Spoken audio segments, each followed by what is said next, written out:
مومن صرف وہی ہیں اذا ذکر اللہ وجلت قلوبہم، جب ان کے اوپر اللہ کا ذکر کیا جاتا ہے تو ان کے دل خوف زدہ ہو جاتے ہیں۔ وَإِذَا تُلِيَتْ عَلَيْهِمْ آيَاتُهُ، اور جب ان پر اللہ کی آیات کو تلاوت کیا جاتا ہے، زادتہم ایمانا، تو اس سے ان کا ایمان بڑھ جاتا ہے۔ وَعَلَىٰ رَبِّهِمْ يَتَوَكَّلُونَ، اور وہ اپنے رب پر توکل کرتے ہیں۔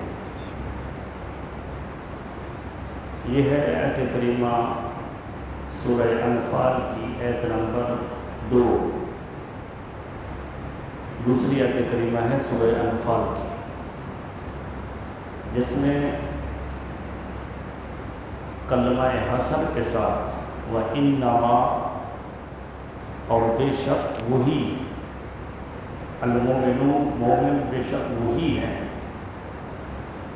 اذا ذکر اللہ وجلت قلوبہم، جب ان پر اللہ کا ذکر کیا جاتا ہے تو ان کے دل خوف زدہ ہو جاتے ہیں، ان کے دل عجلت میں آ جاتے ہیں۔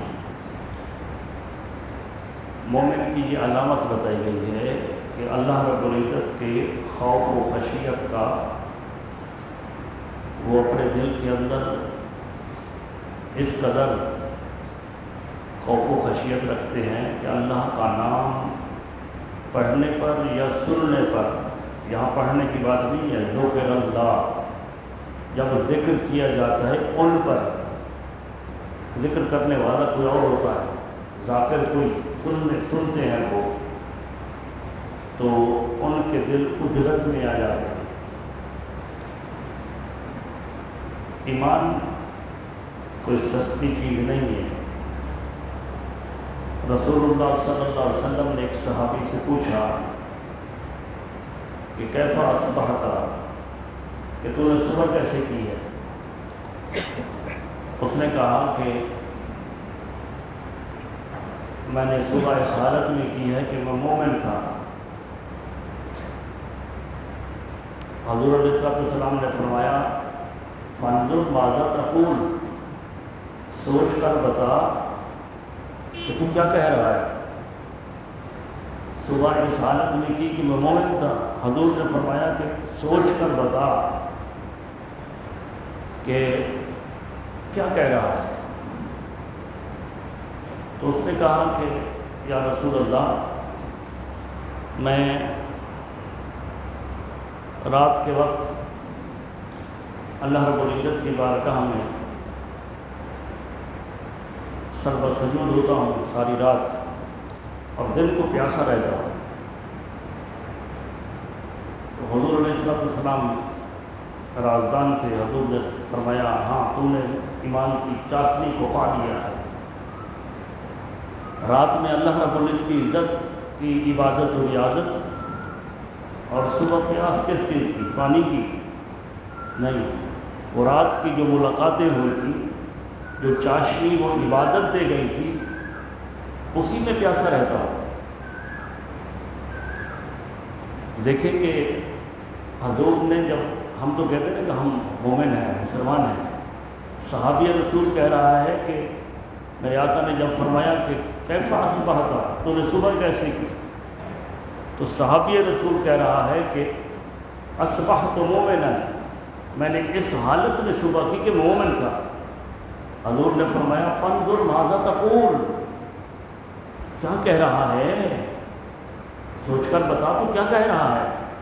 اب اس نے آگے بتایا کہ حالت میری ایمان کی یہ ہے کہ میں رات کے وقت جو ہے اللہ تبارک و تعالیٰ کی بارگاہ میں اس قدر سربسجود اور عبادت ریاضت کے اندر ماہر ہوں، اور دن میں پیاسا رہتا ہوں، یعنی سارا دن وہ رات کی سجدوں کی لذتیں ستاتی رہتی ہیں، پیاس ستاتی رہتی ہے۔ ایمان جیسا کہ یہاں پر انما المؤمنون کلمہ حسر کے ساتھ آیا، کہ مومن صرف وہ ہیں کہ جب پر اللہ کا نام لیا جائے تو ان کے دل اجلت میں آ جاتے ہیں. تو وہاں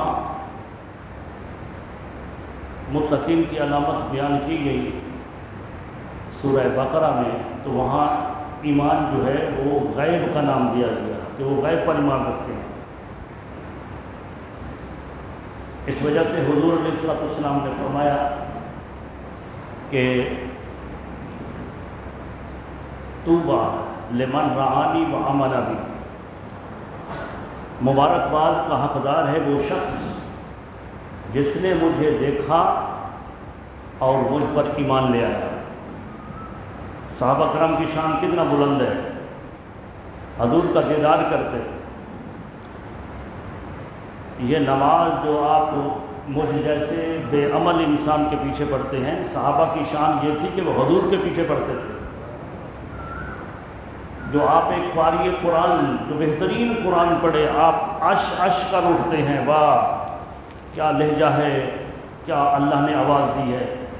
یہ قرآن جس پر قرآن نازل ہوا ہے صحابہ انہی سے سنتے تھے. جو تفسیر آپ ایک قرآن کی ایک عالم دین سے سنتے ہیں اور کہتے ہیں کہ کیا سبحان اللہ کیا معنی و مقصد بیان کیا، وہ تفسیر خود امام الانبیاء سے سنتے تھے. تو فرمایا کہ طوبیٰ مبارکباد کے حقدار ہیں وہ شخص لمن رعانی و آمن بی، جس نے مجھے دیکھا اور ایمان لے آئے. اور آگے فرمایا وطوبیٰ سبع مرات لمن لم یرنی و آمن بی، 7 مرتبہ مبارکباد کے حقدار ہیں وہ شخص جنہوں نے مجھے دیکھا نہیں بغیر دیکھے مانتے ہیں. 7 مرتبہ ایک مبارکباد دی جنہوں نے دیکھا، لیکن جنہوں نے نہیں دیکھا فرمایا وہ 7 مرتبہ مبارکباد کے حقدار ہیں. امام الانبیاء نے ارشاد فرمایا صحابہ کرام سے کہ یہ بتاؤ کہ تمہارے نزدیک تعجب خیز ایمان کن کا ہے، وہ ایمان جو تعجب میں ڈال دے. قالوا الملائکہ، فرشتوں نے کہا کہ ملائکہ کا ایمان تعجب والا ہے. میرے آقا نے فرمایا وما ہم لا یؤمنون وہم عند ربہم، اے میرے صحابہ ملائکہ کا ایمان کیسے عجیب تر ہے، وہ تو اللہ کی قربت میں رہتے ہیں، اللہ رب العزت کی قربت میں رہتے ہیں. اللہ تبارک و تعالیٰ نے ان کے اندر، یعنی قربت سے مراد یہ ہے کہ ہر وقت نیکی میں رہتے ہیں، ان کے اندر بدی کا ملکہ ہی نہیں ہے، برائی کا ملکہ ہی نہیں ہے. تو صحابہ کرام نے پھر عرض کی، کہنے لگے کہ فنحن فالنبیون، فرمایا فالنبیون، نبیوں کا ایمان عجیب تر ہے. تو حضور علیہ السلام نے فرمایا کہ نبیوں کا ایمان کیسے عجیب تر ہے، ان پر تو اللہ کی وحی نازل ہوتی ہے. والوحی ینزل علیہم، ان کے اوپر اللہ کی وحی نازل ہوتی ہے جو اللہ تبارک و تعالیٰ کی ہر وقت تعلق میں رہے، اللہ انہیں فرمائے تو اللہ تبارک و تعالیٰ کے فرمان کے مطابق وہ جو ان پر وحی نازل ہوتی رہے، ان کا ایمان تعجب خیز نہیں ہے. تو صحابہ کرام نے عرض کی فنحن، پھر ہمارا ایمان عجیب تر ہے.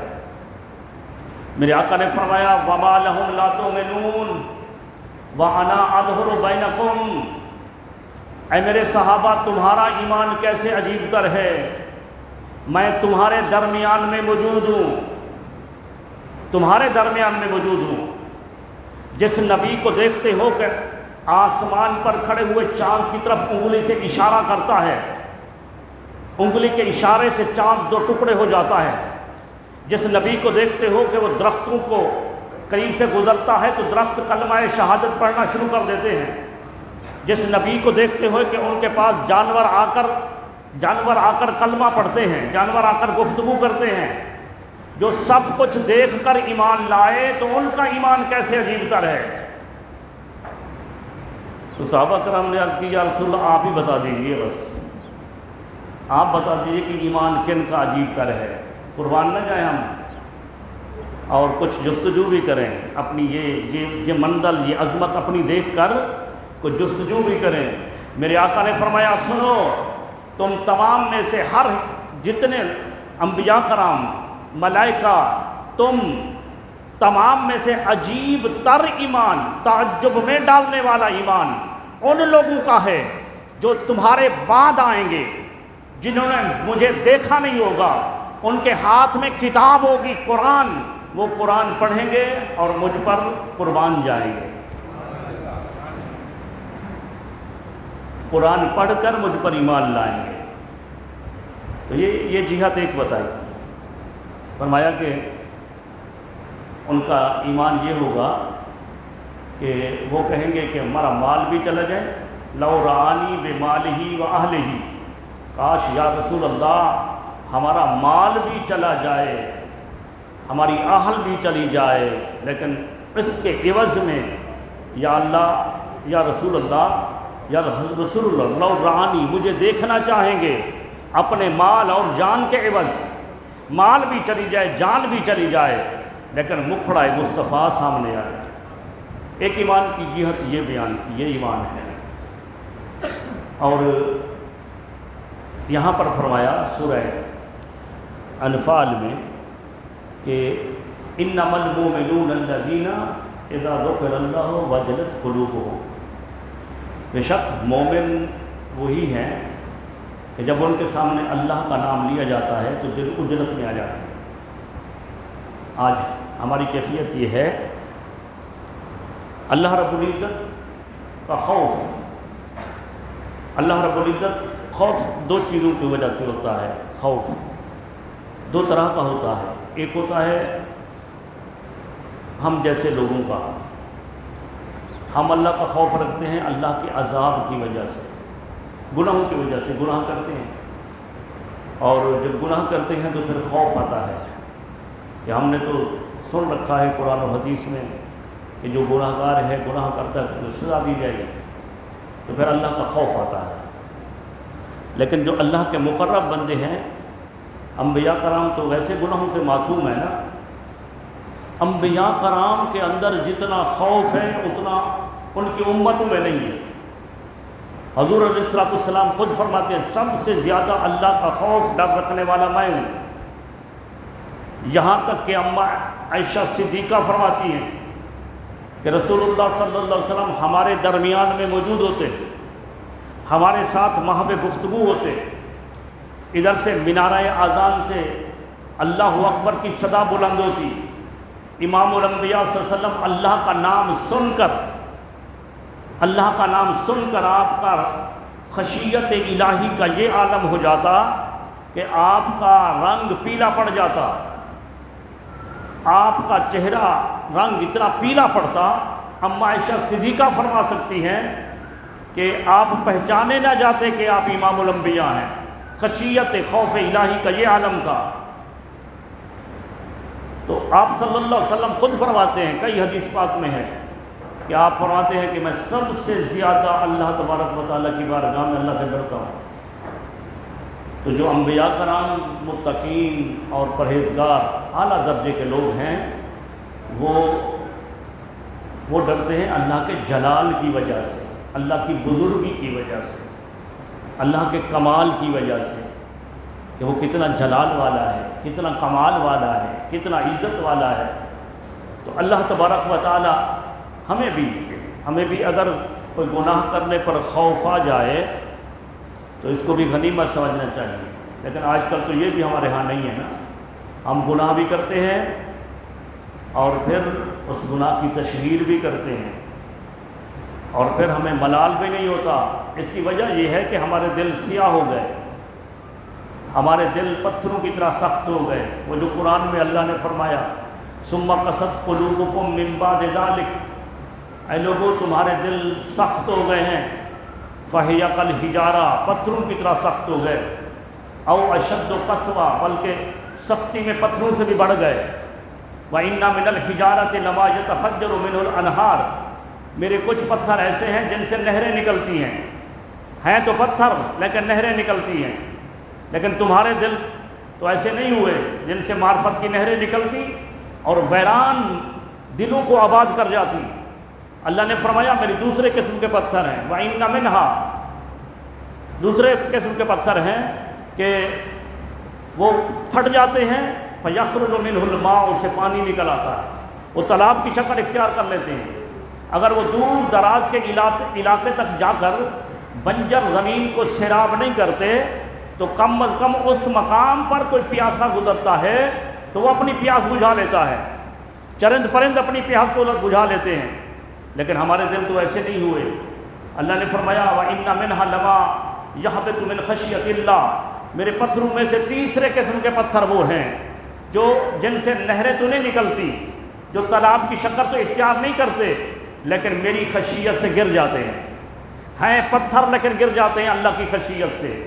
لیکن آج ہم ٹس سے مس نہیں ہوتے، گناہوں پر دیدہ دلیری سے گناہ کرتے ہیں، پھر لوگوں کو بتاتے پھرتے ہیں، پھر وہ جو لوگوں کو بتاتے پھرنے کے بعد پھر اللہ تبارک و تعالیٰ کی بارگاہ میں چونکہ دل سیاہ ہو چکے توبہ کی توفیق نہیں ہوتی۔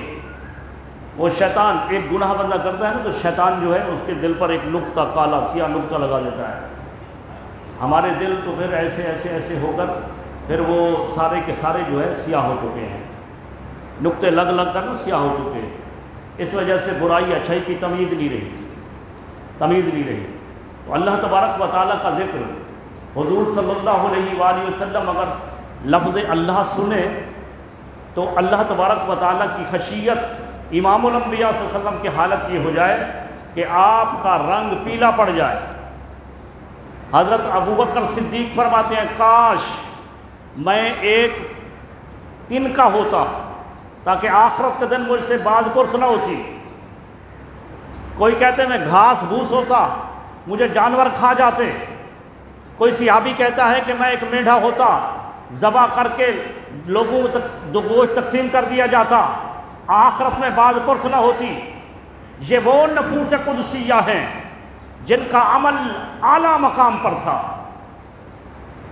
خانہ کعبہ ہے، حج کا موسم ہے، رات کا آخری تیسرا پہر ہے، خانہ کعبہ کے اندر لوگ طواف کر رہے ہیں، ایک نقاب پوش انسان ہے جو غلاف کعبہ کو پکڑ کر التجا کر رہا ہے، اللہ کی بارگاہ میں التجا کر رہا ہے، رو رہا ہے اور اللہ تبارک و تعالیٰ کی بارگاہ میں مغفرت کا سوال کر رہا ہے۔ وہ عرض کر رہا ہے باری تعالیٰ میں بڑا گناہگار ہوں، میرے گناہ درختوں کے پتوں سے زیادہ ہیں، میرے گناہ ریت کے ذرات سے زیادہ ہیں، میرے گناہ سمندر کی جھاگ سے زیادہ ہیں، میرے گناہ بارش کے قطرات سے زیادہ ہیں۔ وہ روئے جا رہا ہے اور اپنے آپ کو گناہگار ظاہر کر کے خود بھی روئے جا رہا ہے اور لوگوں کو بھی روائے جا رہا ہے۔ راوی کہتا ہے کہ میں نے سمجھا کہ شاید کوئی بڑا گناہگار ہے جو بہت بڑا گناہ کر کے یہاں آیا ہے، اور یہ اس قدر اس کی دعا کے اندر، اس کی پکار کے اندر تڑپ ہے کہ یہ ہمیں بھی رلا رہا ہے۔ بالآخر میں نے چاہا کہ دیکھوں کہ یہ ہے کون۔ جب اس نے دعا ختم کی میں ان کے قریب گیا، میں نے کہا اے اللہ کے بندے، اللہ تجھ پر کرم کرے، شاید تو نے کوئی بڑا گناہ کیا ہے جس کی وجہ سے آج تو اللہ کی بارگاہ میں محو التجا ہے اور اس قدر خوف و خشیت کے اندر ہے۔ میں بھی دعا کرتا ہوں کہ اللہ تبارک و تعالیٰ تیرے گناہوں کو معاف کرے، لیکن ذرا نقاب تو ہٹا، ذرا یہ پردہ تو ہٹا تاکہ پتہ چلے کہ تو ہے کون۔ فرمایا کہ جب میں نے ان کے چہرے سے نقاب اٹھایا تو وہ ساری رات وہ التجا کرنے والا، اپنے آپ کو گناہگار ثابت کرنے والا، اپنے آپ کو وہ اللہ تبارک و تعالیٰ کی بارگاہ میں وہ ادنا بالکل عاجزی انکساری کے ساتھ دعائیں کرنے والا کوئی عام شخص نہیں تھا، وہ امام زین العابدین تھا۔ امام زین العابدین، یہ امام زین العابدین جن کو عابدوں کا سردار کہا جاتا ہے، عابدوں کا سردار امام زین العابدین، ان کی یہ کیفیت ہے۔ آج ہماری صورتحال یہ ہو گئی کہ آج ہم گناہ کرتے ہیں اور پھر اس پر توبہ نہیں کرتے۔ بابا فرید پاک پتن والوں نے اپنی کتاب کے اندر ایک واقعہ لکھا کہ ایک نوجوان تھا، نوجوانی کا عالم، 20-22 سال کی عمر۔ اس نے اپنی ماں سے وصیت کی کہ والدہ جب میں مر جاؤں تو میرا جنازہ رات کو اٹھانا، اور پھر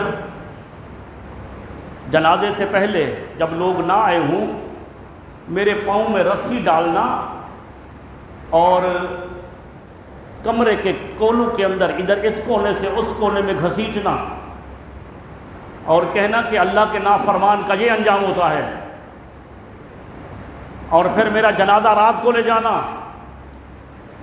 اور تیسری یہ وصیت کی کہ والدہ جب سب چلے جائیں تو میری قبر پر کھڑے رہنا، میرے پلے تو کچھ نہیں ہے، شاید آپ میری والدہ ہیں، والدہ کا بڑا مقام ہے، والدین کا ایک مقام ہے، میرے پلے کچھ نہیں، میری قبر پر کھڑی رہنا، شاید آپ کے قدموں کے توسل سے اللہ میری بخشش کر دے۔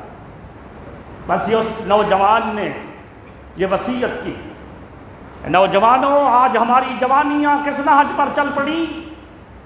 یہ نوجوان ایک وصیت کر رہا ہے، ماں نے جب وہ فوت ہو گیا، ماں نے چاہا کہ میں اس وصیت کو پورا کروں، پاؤں کے اندر رسی ڈالنے والی تھی، ہاتف غیبی سے آواز آئی، اے خاتون اس کے پاؤں میں رسی مت ڈال، تجھے کیا علم کہ رب کا محبوب ہے، یہ اللہ کا محبوب ہے۔ عزیزان گرامی قدر، آگے مراحل، وہ تو خشیت الہی کی وجہ سے یہ سب کچھ کہہ رہا تھا۔ اللہ رب العزت نے اپنے مقدس کلام میں جو فرمایا کہ جب ان پر اللہ کا نام لیا جاتا ہے، وَإِذَا ذُكِرَ اللَّهُ وَجِلَتْ قُلُوبُهُمْ، تو مومن صرف وہی ہیں کہ جب ان پر اللہ کا نام آتا ہے، اللہ کا ذکر کیا جاتا ہے تو ان کے دل اجلت میں آ جاتے ہیں، خوف خداوندی میں آ جاتے ہیں۔ کاش ہمیں بھی وہ خوف خداوندی مل جائے، وہ جو فضیل بن عیاض کو ملا تھا، زمانے کا ڈاکو تھا، ڈاکو کا سردار تھا، لیکن جس وقت اللہ تبارک و تعالیٰ نے کرم کیا اور اس نے اس پر اللہ تبارک و تعالیٰ کی ایک آیت پر اس نے توجہ کی، اللہ تبارک و تعالیٰ نے جو قرآن مجید میں ہے کہ ابھی بھی وہ وقت نہیں آیا کہ لوگوں کے دل اللہ کی خشیت سے پھٹ جائیں۔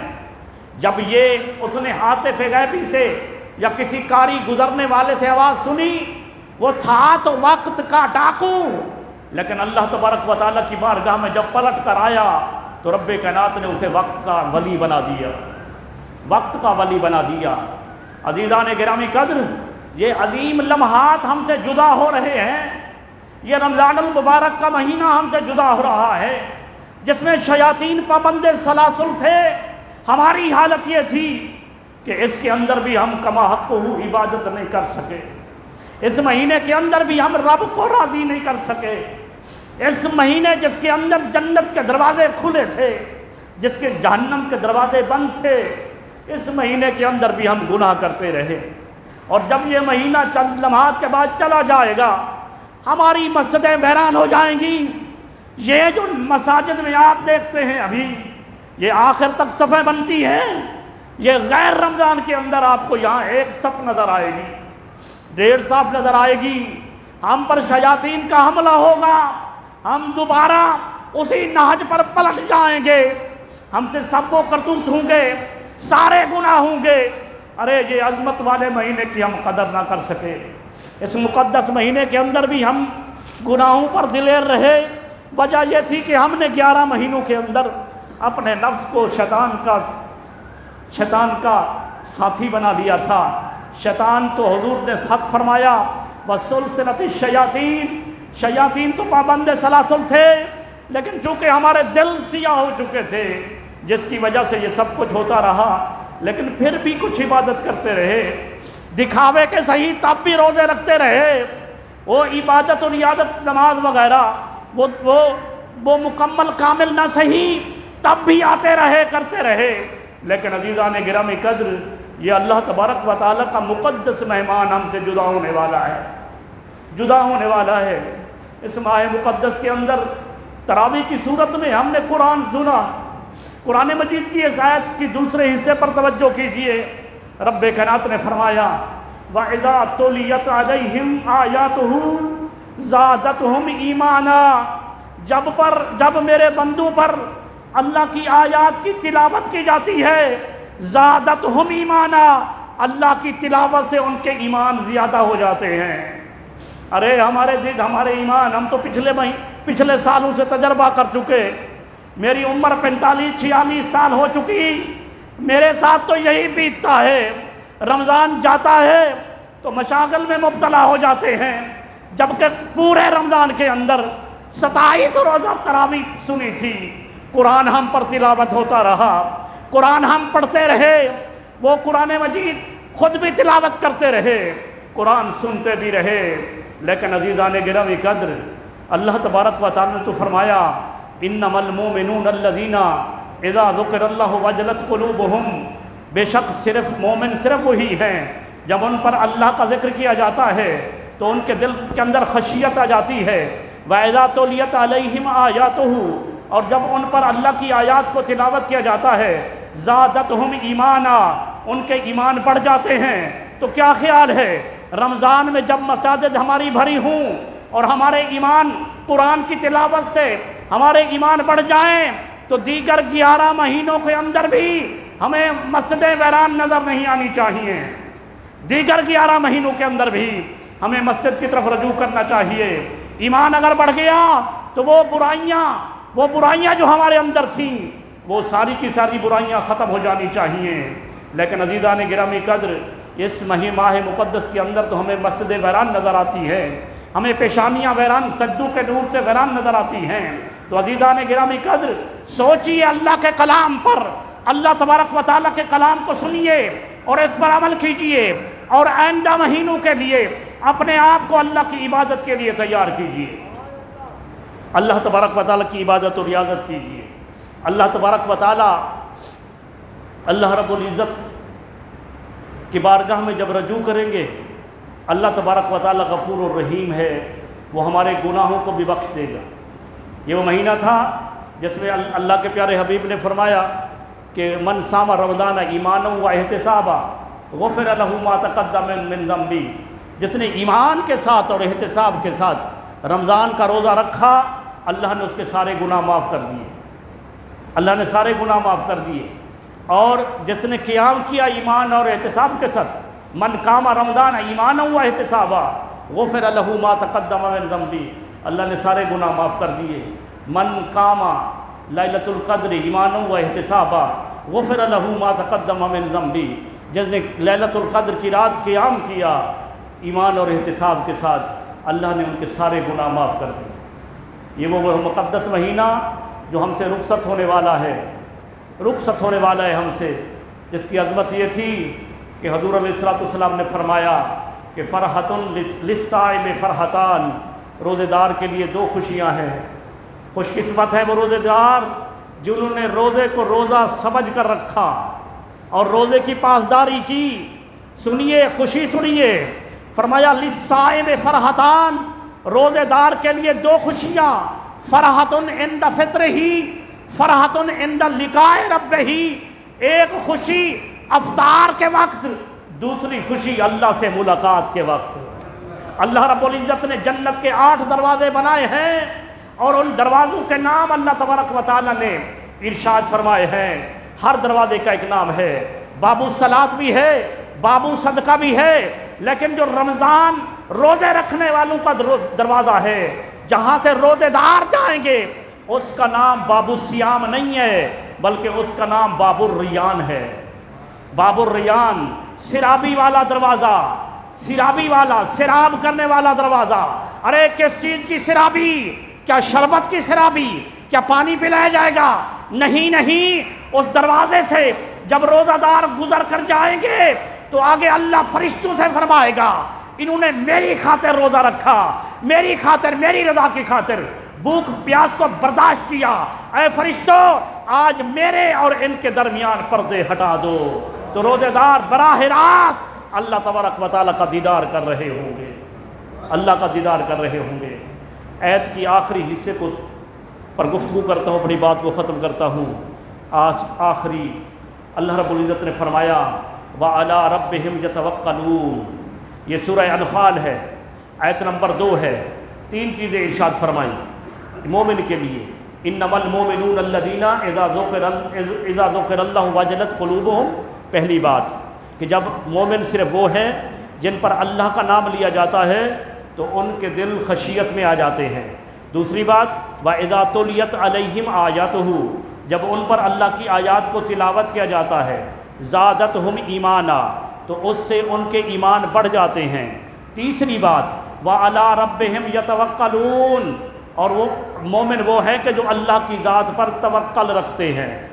توکل علی اللہ، اللہ نے فرمایا وَمَن يَتَوَكَّلْ عَلَى اللَّهِ فَهُوَ حَسْبُهُ، جو اللہ پر توکل کرتا ہے اللہ اس کے لیے کافی ہے، اللہ اس کے لیے کافی ہے۔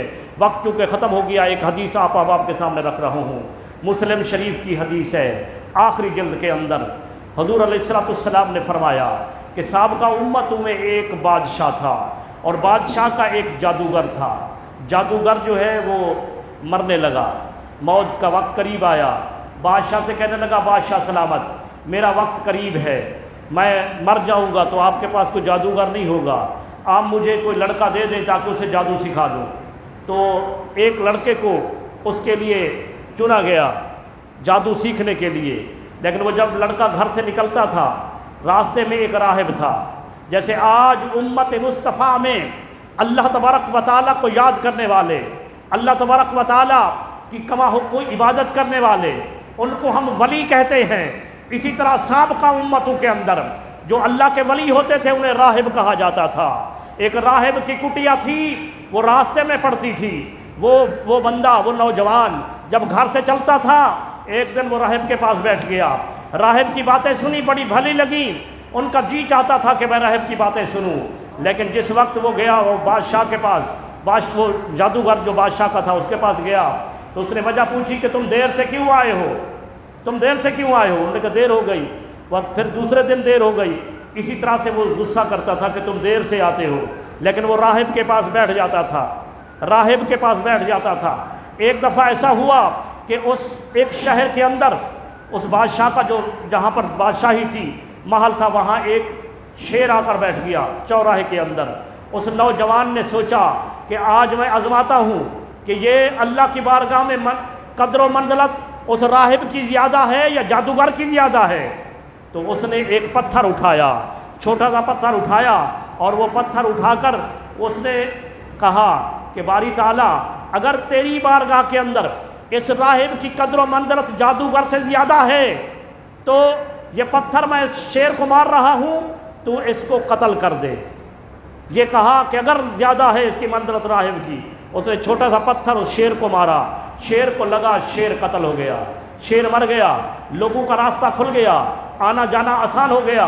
اور یہ واقعہ اس نے آ کر راہب کو سنایا کہ میں نے یہ کہا اللہ کی بارگاہ میں اور شیر کا یہ انجام ہو گیا۔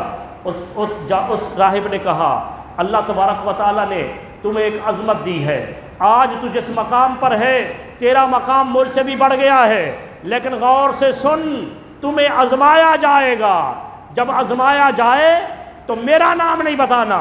پھر کیا ہوا؟ پھر اس نے جب دیکھا کہ آج یہ جادوگر تو جھوٹا ہے، اس نے جادوگر کے پاس جانا ہی چھوڑ دیا۔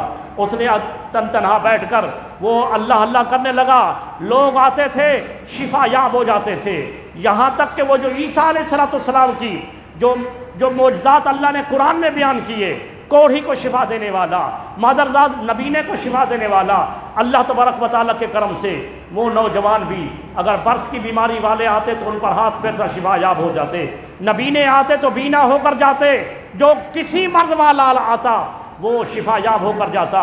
الغرض بادشاہ کا مصاحب یعنی وزیر اعظم جو تھا وہ آنکھوں کی بیماری میں مبتلا ہوا، نبینا ہو گیا۔ کسی نے کہا کہ فلاں مقام پر ایک نوجوان بیٹھا ہے اور اس کے پاس جا، وہ اللہ تبارک و تعالیٰ کی بارگاہ میں دعا کرتا ہے اور شفا یابی ہو جاتی ہے۔ وہ گیا اس نوجوان کے پاس، انہوں نے کہا کہ آپ مجھے جو ہے جو شفا یابی ہے مجھے دے دیجئے، مجھے شفا یاب کر دیجئے۔ نوجوان نے کہا شفا یاب میں نہیں کرتا، شفا یاب اللہ کرتا ہے، میرا رب کرتا ہے، جو تمام کائنات کا پالنے والا ہے وہ کرتا ہے۔ تو اب اس نے سنا اور اس کے نوجوان نے اللہ کی بارگاہ میں التجا کی، وہ بینا ہو گیا، گھر گیا بادشاہ کے پاس۔ بادشاہ نے کہا ارے تمہاری آنکھیں درست ہو گئی؟ اس نے کہا الحمدللہ۔ اس نے کہا کہاں سے شفا یابی ہوئی؟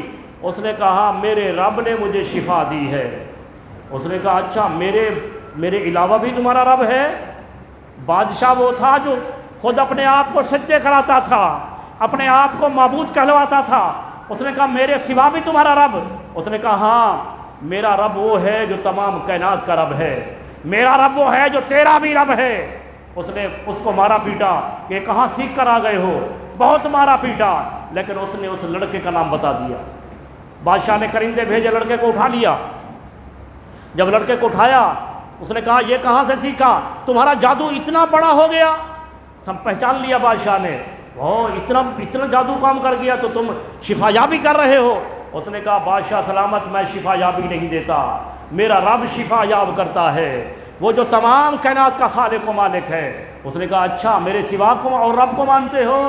اس نے کہا الحمدللہ وہ اس رب کو مانتا ہوں جو تمام کائنات کا رب ہے۔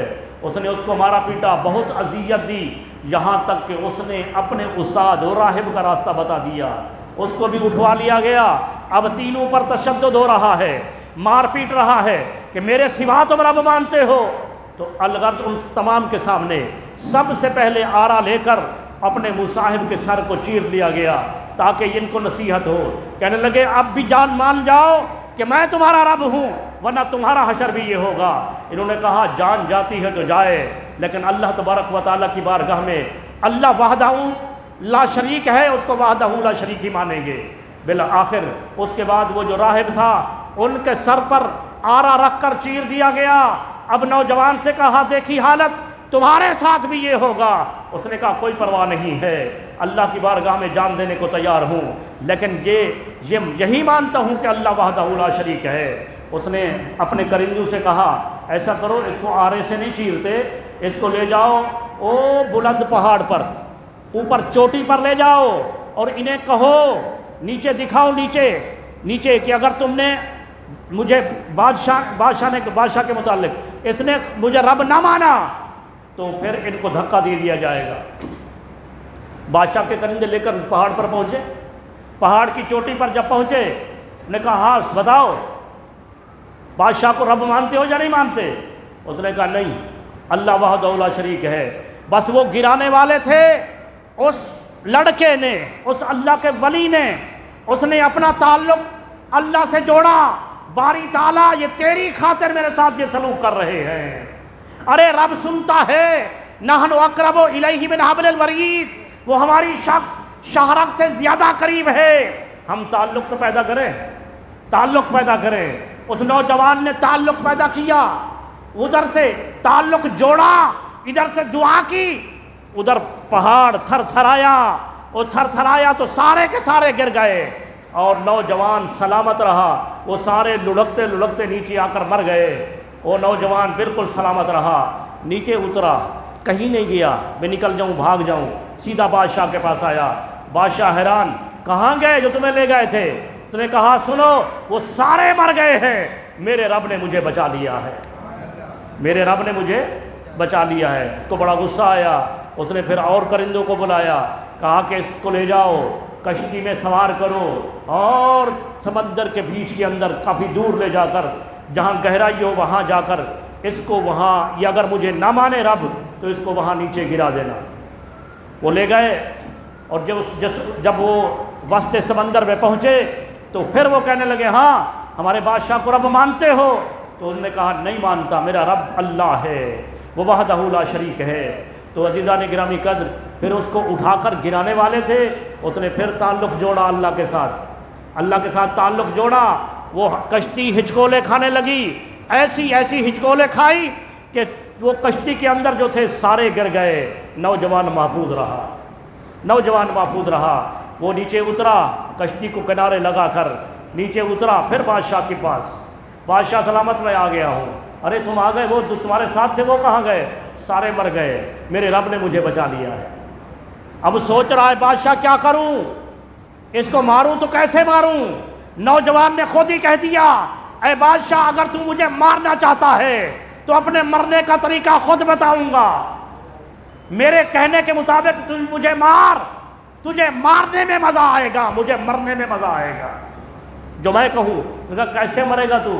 اس نے کہا سنو، سب سے پہلے اپنی رعایا میں اعلان کر، ساری رعایا میں اعلان کر، جمع کر سب کو ایک بڑے میدان کے اندر، اور پھر ان سب کے سامنے ایک اونچی جگہ پر یا ایک درخت پر مجھے سولی چڑھا، مجھے کہیں اونچی جگہ پر کھڑا کر، اور میرے ترکش سے میرے تیر کمان کو لے، میرے تیر کمان کو، اس کے اندر تیر کمان کے اندر تیر ڈال، اور جب تو تیر چلا تو کہے کہ میں اس لڑکے کو اس لڑکے کے رب کے نام پر مارتا ہوں۔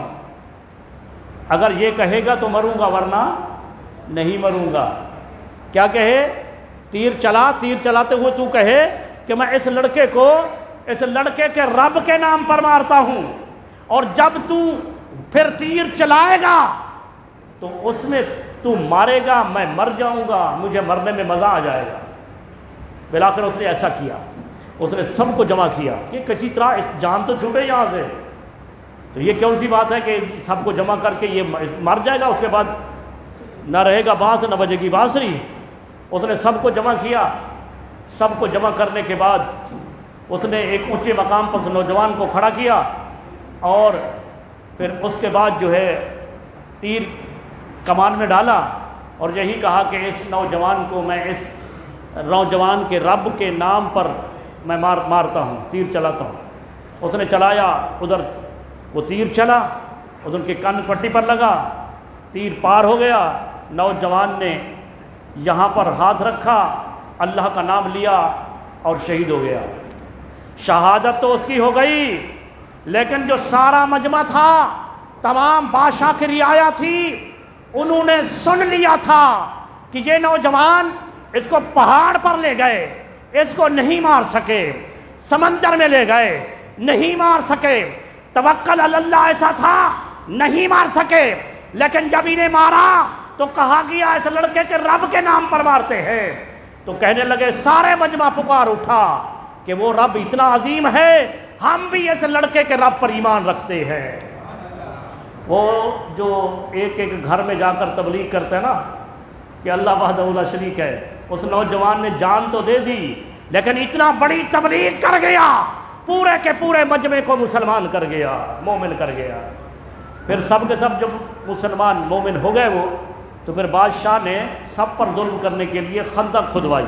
قرآن مجید کے اندر اس کا واقعہ ہے، اصحاب الاخدود کا، خندقیں کھدوائی کہ خندقوں کے اندر آگ جلائی کہ جو مجھے رب مانے اس کو چھوڑو، جو نہیں مانے خندقوں کے وہ اندر جو آگ دہک رہی ہے اس کے اندر ان کو ڈال دیا جائے۔ اسی واقعہ کے اختتام میں چونکہ حدیث کو پورا کر دوں کہ ایک عورت بھی تھی، چھوٹے سے بچے کو اٹھا کر اس کو بھی لے آئے تھے، وہ ہچکچا رہی تھی کیا کروں، چھوٹا معصوم بچہ ہے، چند مہینوں کا بچہ ہے، تو اس کو گود میں لے کر اب مجبور کیا جا رہا ہے، یا بادشاہ کو خدا مان، رب مان، یا پھر آگ میں۔ تو چھوٹے سے بچے نے کلام کیا، وہ جو آپ کہتے ہیں نا 4-5 بچوں نے کلام کیا بچپن میں، ان میں سے ایک بچہ یہ تھا، اس نے کلام کیا، اماں جان آپ گھبراتی کیوں ہیں، آپ حق پر ہیں، آگ میں چھلانگ لگا دیں، آگ میں چھلانگ لگا۔ یہ مسلم شریف کی روایت تھی، تھوڑی طویل تھی، تو میں نے واقعہ توکل کے حوالے سے، اس نوجوان کا توکل اللہ ایسا تھا، اللہ تبارک و تعالیٰ نے ہر مقام پر انہیں سرخرو کیا۔ کاش کہ ہمارا توکل بھی اللہ کی ذات پر ایسا ہو جائے، چھوٹی سی بیماری آتی ہے تو ہم متزلزل ہو جاتے ہیں اور اس پر توکل اللہ چھوڑ دیتے ہیں۔